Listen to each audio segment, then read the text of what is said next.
Hai, masih bersama saya, Mr. Z, bicara. Tentu saja bicara tentang kebenaran berdasarkan fakta, data, dan realita. Teman-teman, saya bukan penggemar Nikita Mirzani.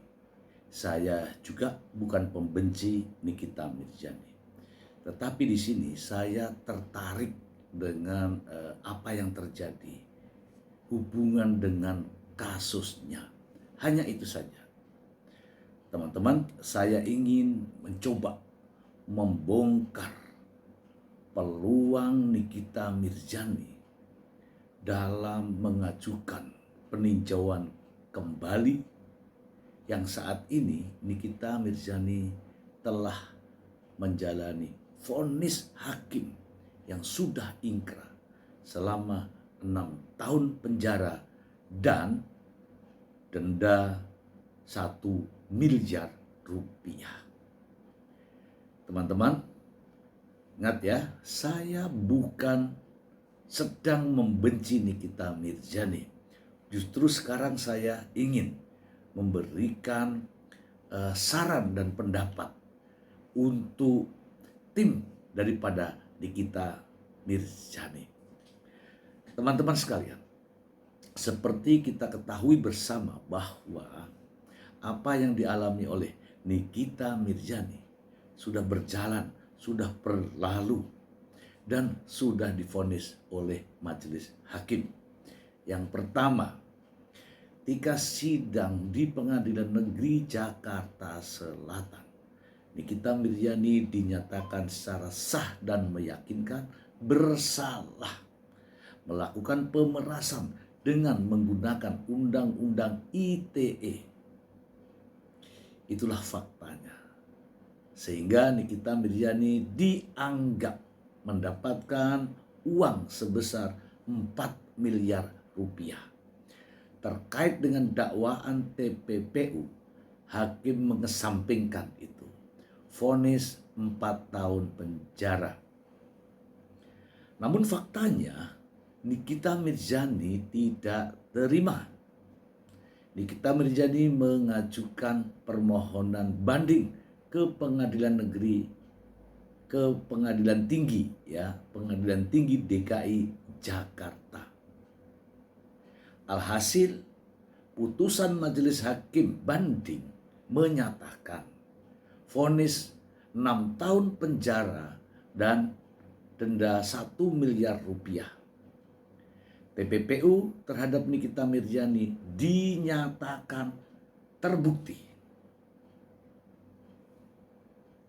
Nikita Mirzani tidak juga terima. Pada akhirnya Nikita Mirzani mengajukan kasasi ke Mahkamah Agung. Permohonan kasasi juga dilakukan oleh jaksa penuntut umum. Pada akhirnya Majelis Hakim Kasasi menguatkan putusan Pengadilan Tinggi DKI Jakarta, yaitu 6 tahun dan denda 1 miliar rupiah. Nah, dari sinilah muncul wacana ketidakpuasan atas putusan Majelis Hakim Mahkamah Agung menimbulkan begitu banyak persepsi di publik. Saya melihat dari berbagai macam tayangan, begitu banyak penggemar Nikita Mirzani menyarankan untuk melakukan perlawanan hukum, yaitu dengan peninjauan kembali. Kini banyak penggemar yang antipati dengan vonis majelis hakim dari Mahkamah Agung. Putusan ini justru nampaknya memberatkan Nikita Mirzani meskipun hukuman tidak bertambah. Namun ini menunjukkan bahwa Nikita Mirzani telah melakukan pemerasan dan juga pencucian uang. Dan pada akhirnya Nikita Mirzani menjalani hukuman ini karena statusnya sudah berbeda. Statusnya telah menjadi terpidana. Putusan sudah ingkrah. Lalu apalagi yang harus Nikita Mirzani lakukan? Dengan 3 tahapan persidangan ini, dari Pengadilan Negeri Jakarta Selatan ke Pengadilan Tinggi DKI Jakarta banding dan Mahkamah Agung Kasasi, tentu peluang satu-satunya adalah peninjauan kembali. Ya, hanya peninjauan kembali yang dapat melakukan revisi terhadap putusan hakim terhadap apa yang dijatuhkan kepada Nikita Mirzani. Lantas, apa langkah-langkah selanjutnya? Teman-teman, untuk prosedur hukum yang ada di Indonesia ini, setelah putusan dinyatakan ingkrah, maka satu-satunya jalan adalah peninjauan kembali. Lalu, apa yang telah dipersiapkan tim daripada Nikita Mirzani untuk mengajukan peninjauan kembali? Teman-teman, beberapa hal untuk mengajukan peninjauan kembali perlu dipenuhi syarat-syarat, ya, syarat-syarat. Minimal, ya, saya hanya menyebutkan minimal adanya novum atau bukti baru. Kemudian ada kesalahan hakim, kemudian ada hukum yang bertentangan. Kita bahas yang satu, novum. Jika novum atau bukti baru ini benar-benar ada, maka harapan saya adalah silakan dipersiapkan. Apapun persoalannya, bukti baru yang akan dihadirkan pada proses peninjauan kembali adalah bukti yang tidak pernah sebelumnya diajukan ke proses persidangan. Saya bisa menyebutkan salah satu di antaranya adalah adanya kesepakatan. Kesepakatan ini bisa saja jika mengacu pada hukum perdata, kesepakatan bisa dilalui atau dilakukan dengan tertulis maupun dengan tidak tertulis. Tentu saja ada syarat-syarat yang mengikuti proses kesepakatan tersebut. Salah satunya adalah endorse. Endorse minimal Nikita Mirzani dapat menunjukkan bahwa uang 4 miliar tersebut adalah hasil endorse.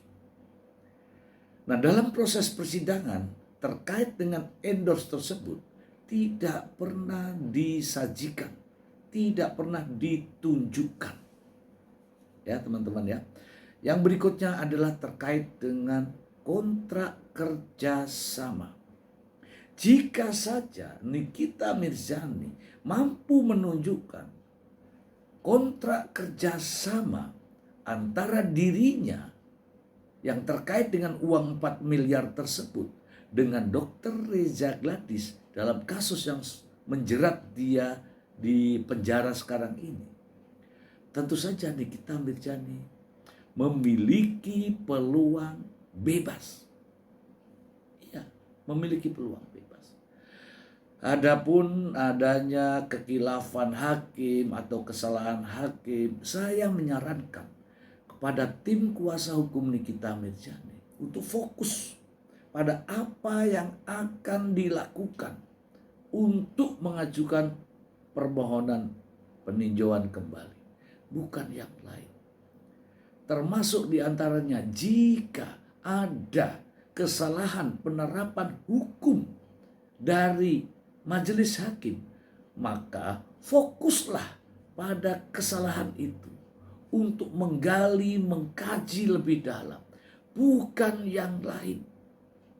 Itu yang saya berikan kepada para pihak dari Nikita Mirzani, agar tidak bias, tidak kemana-mana, fokus pada upaya hukum peninjauan kembali. Jangan kemana-mana yang tidak ada kaitannya dengan pembelaan terhadap Nikita Mirzani. Teman-teman, saya melihat ada ketidakfokusan dalam penanganan kasus Nikita Mirzani. Ingat teman-teman, ini sudah 3 tahapan. Saya katakan 3 tahapan.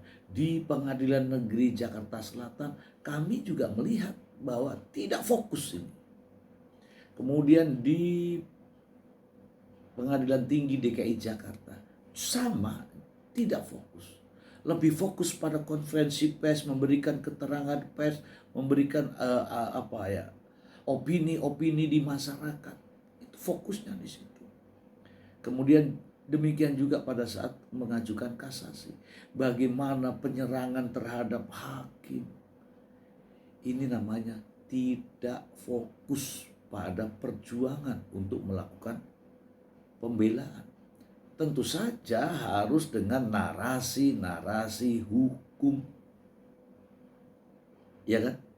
Begitu banyak tayangan-tayangan ya kan dari berbagai media, hasil konferensi pers, pernyataan-pernyataan, podcast.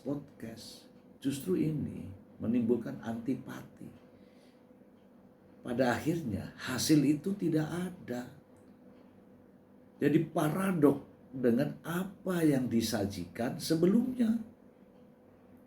Nah, ini ya teman-teman ya, saya melihat tidak fokus sehingga nampak jelas tidak bermanfaat.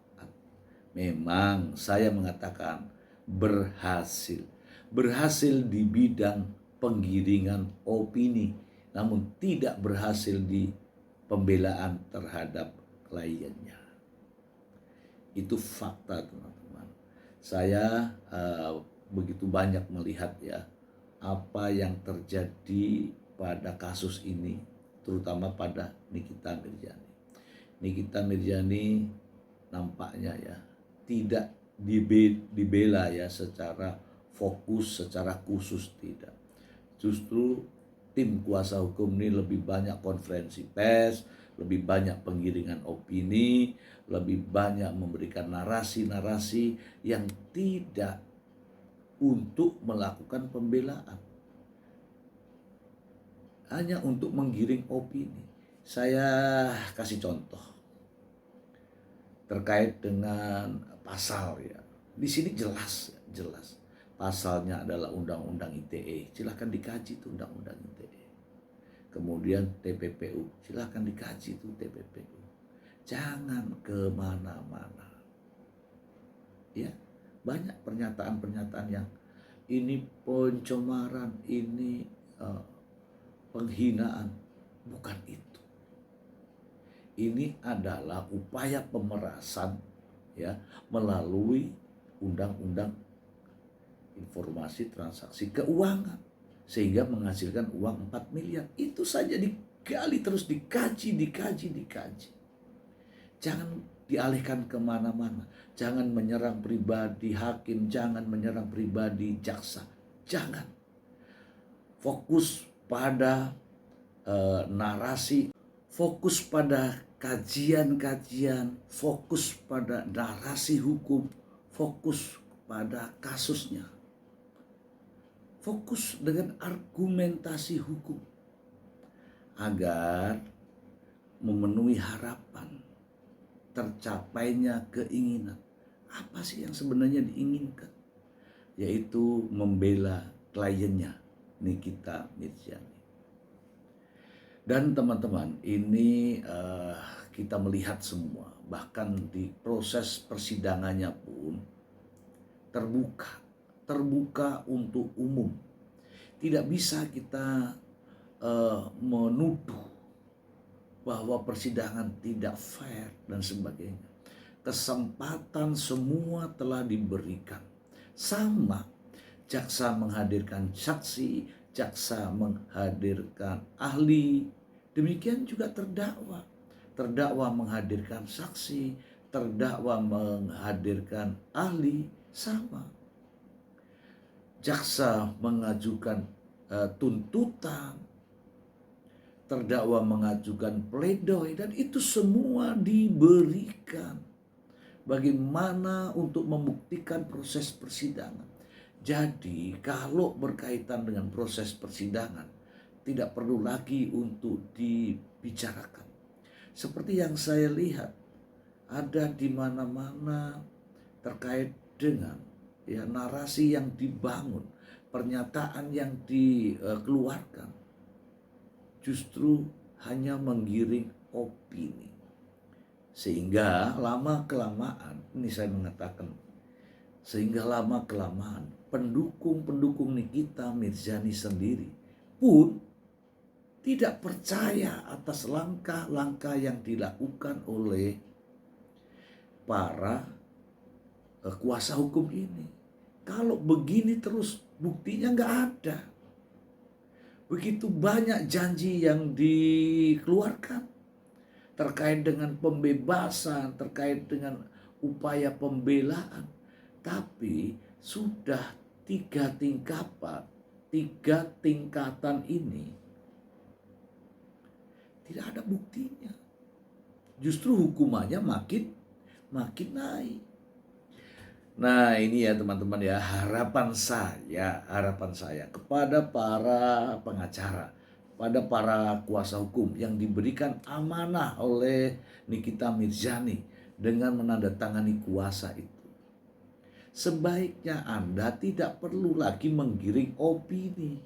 Karena opini itu akan tergiring dengan bukti jika Anda mampu melakukan pembelaan terhadap Nikita Mirzani.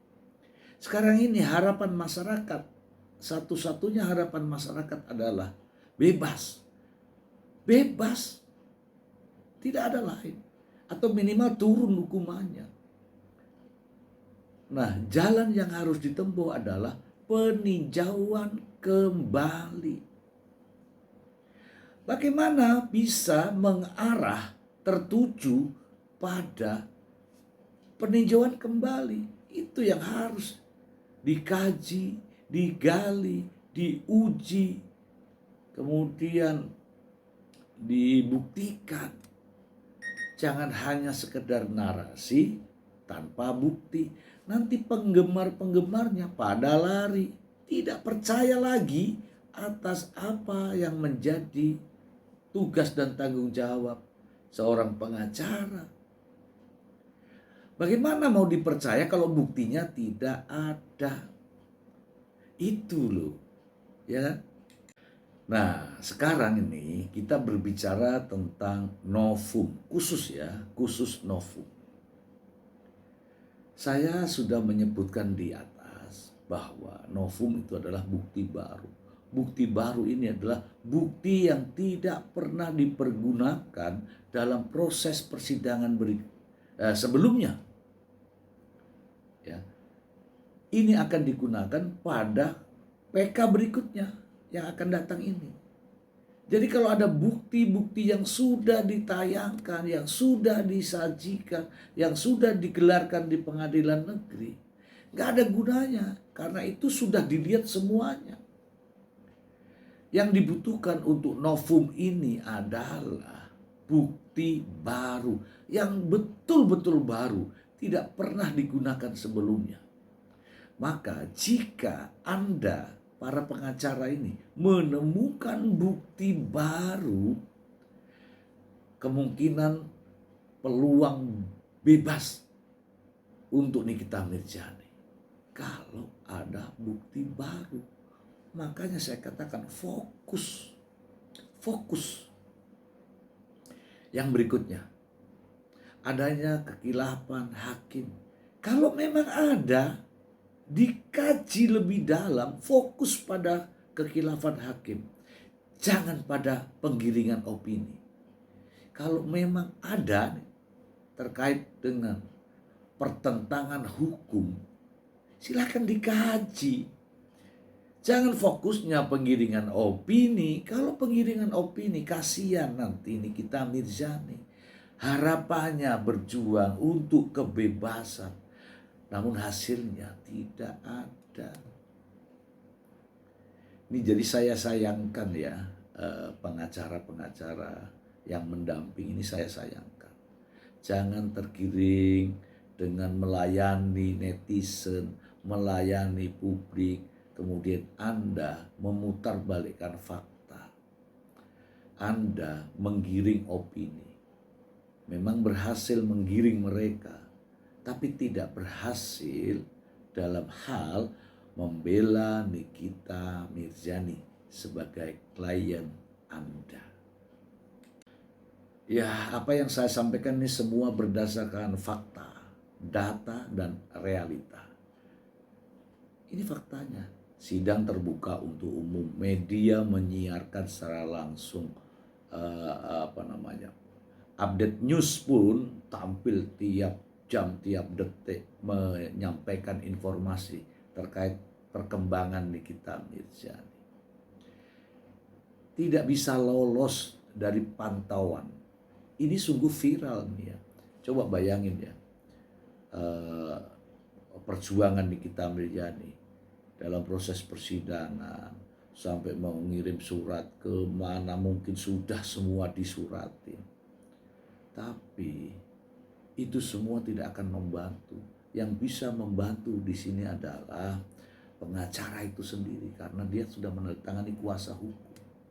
Nah, perjuangannya itulah yang dibutuhkan. Ya kan? Coba Anda bayangkan. Ini surat sudah sampai kemana-mana. Bahkan di negeri ini pejabat-pejabatnya mungkin ya sudah dikirimi surat. Tapi sayangnya tidak ada tindak lanjut. Contoh, melaporkan hakim ke KPK. Terkait apa? Katanya terkait suap, terkait jabatan dan sebagainya. Kalau fokus itu aja didalami. Kalau memang itu benar adanya, sudah itu didalami. Jangan kemana-mana. Sehingga kesannya ini sekarang ini, sudahlah yang penting lapor, yang penting lapor, yang penting lapor, yang penting lapor. Itu faktanya. Jadi tidak fokus pada pembelaan. Ini ya, harapan penggemarnya itu. Harapan penggemarnya itu bebas atau diringankan. Gak usah disajikan dengan hal yang muluk-muluk. Harapan nyata, bukan harapan pepesan kosong. Harapan nyata para penggemarnya itu bebas. Contoh ya, ini harapan contoh. PN memvonis 4 tahun penjara. Di PT harusnya jadi 3 tahun. Kemudian di kasasi jadi 2 tahun. Itu baru kelihatan. Itu baru kelihatan nyata. Kemudian PK tidak bersalah. Begitu, itu harapan nyata. Tapi kalau ini harapannya nggak terbukti jadinya kan. Karena realitanya sekarang ini adalah Nikita Mirzani divonis 6 tahun penjara dan denda 1 miliar rupiah. Itu realita. Makanya saya mengatakan tunjukkan perjuangan itu. Fokus, jangan hanya menggiring opini. Banyak ini teman-teman masyarakat yang tidak tahu. Begitu Anda bicara, Anda ngomong, Anda menyampaikan pernyataan di media, dia ngikut, dia percaya. Tapi realitanya seperti apa? nggak ada yang terbukti. Semuanya hampa. Nah ini poin ini teman-teman ya, poinnya. Jika saja tim pengacara atau kuasa hukum Nikita Mirzani benar-benar berpikir, benar-benar ingin menunjukkan jika PK itu ada harapannya, sampaikan. Adanya novum bukti baru, adanya kekhilafan hakim, adanya hukum yang bertentangan atau penerapan hukum yang bertentangan.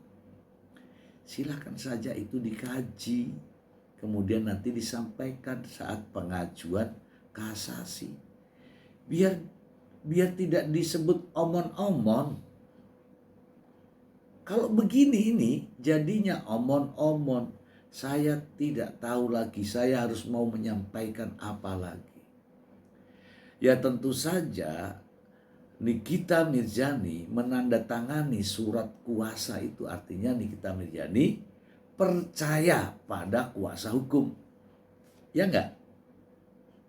Demikian juga apa yang ditunjuk oleh Nikita Mirzani sebagai kuasa hukum dengan surat kuasa itu ngomong ya, menyampaikan pendapatnya di masyarakat, pasti akan dipercaya oleh pengikut-pengikutnya. Pasti dipercaya oleh para penggemarnya. Tetapi kalau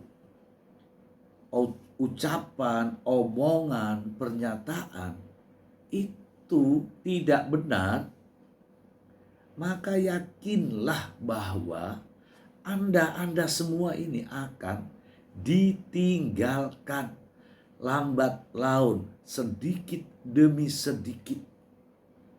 Makanya saya menyampaikan, bicaralah yang terbatas, fokuslah pada pembelaan, ya, jangan berfokus pada penggiringan opini.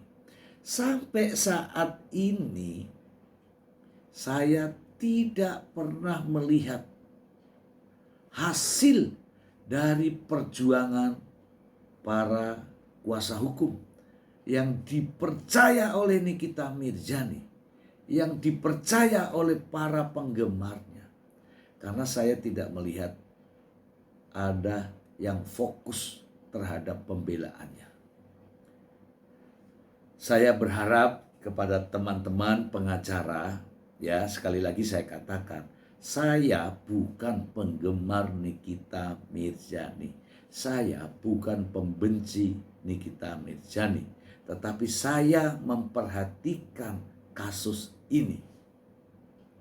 Saya melihat tidak ada janji yang terbukti sampai detik ini. Di PN 4 tahun, di PT 6 tahun, kasasi sama juga menguatkan putusan PT. Sekarang ingin menghadapi peninjauan kembali. Dasar apa untuk peninjauan kembali? Nah, fokuslah di situ agar peninjauan kembali benar-benar bisa membela klien Anda, membela Nikita Mirzani. Itu saja yang ingin saya sampaikan. Semoga teman-teman semuanya bisa menerima apa yang saya sampaikan ini dan bermanfaat bagi Anda semua. Terima kasih. Bye.